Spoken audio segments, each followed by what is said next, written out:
somebody has made a fire alarm कसैले चाहिँ अनि यहाँ चाहिँ फायर अलार्म बजिरहेछ अनि बिहान बिहान उठ्नु परेको छ हामीहरू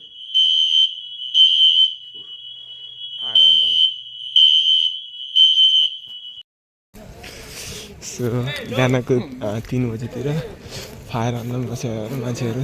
टक्क लाएर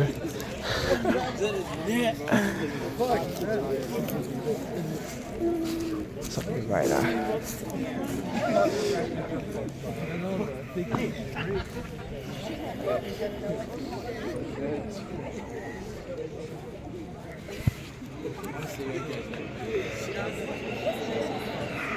के भइराके यस्तो